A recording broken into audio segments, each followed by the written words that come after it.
Now this figure 18-72 is calculating the size of the conductors and the overcurrent protection device to supply a specific load, such as a motor, as you see in the illustration. The motor's three-phase, 25 horsepower, 230 volt, and it's a specific load, as outlined in 455.6A2 and 55.7B as in boy.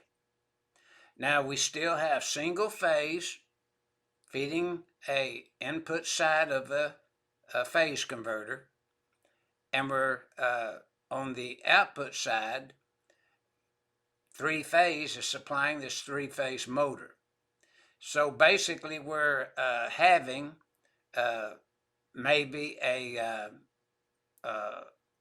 single phase power source feeding a three-phase load and using a converter to convert single phase to three-phase.